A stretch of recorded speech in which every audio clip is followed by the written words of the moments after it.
എന്താ പറയുക ഇങ്ങനെ ഇടയ്ക്ക് മോശം ശ്രമം ഉണ്ടായാലെന്നാണ്?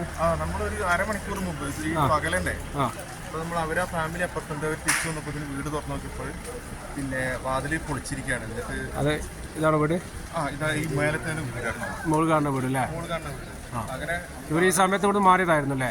അവര് ഓൾറെഡി ഉണ്ട്. അരമണിക്കൂറിനുള്ളിൽ സംഭവിച്ച കാര്യം. അരമണിക്കൂർ കൊണ്ട് അവരെ തന്നെ കൈക്കോട്ട് എടുത്ത് കൊണ്ടുപോയിട്ട് ആ വാതില് പിന്നെ കൂട്ട് തല്ലി പൊളിച്ച് അകത്ത് കിടന്ന് എല്ലാം പിന്നെ അലമാറി തുറന്നെടുക്കുന്നുണ്ട്.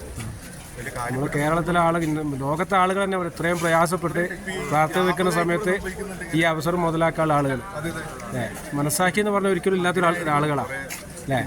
ഇപ്പോൾ 2-3 ദിവസമായിട്ട് ഭയങ്കര ഒഴിഞ്ഞ വീടുകളിലൊക്കെ ഒറ്റപ്പെട്ട ആളുകളൊക്കെ പോവുക. നമ്മളെ വീടിൻ്റെ അവിടെയൊക്കെ തുറന്നിട്ടുണ്ട് വില്ലേജ് റോഡിലൊക്കെ ഈ സമയത്തോ? അവിടെ നഷ്ടപ്പെട്ടിട്ടുണ്ടോ? അവരൊന്നും പറഞ്ഞോ? നോക്കുന്നുണ്ട്. നഷ്ടപ്പെട്ടിട്ടുണ്ടോ എന്നുള്ളത് ഇപ്പം നിലവിലറിയില്ല. ഒന്നുമില്ല.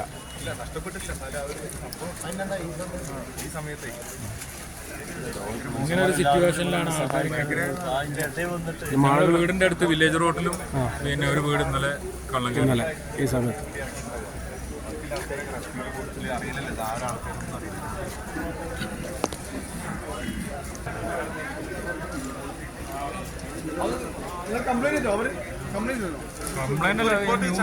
ആ വീട്ടിലാണ് പിന്നെ ഈ തിരക്കിനിടക്ക് മോഷണ ശ്രമം നടന്നത്. കാരണം അവരുടെ വീട്ടിൽ ആയുധം ഉപയോഗിച്ചിരുന്നതാണ് ഈ ചൂരൽമല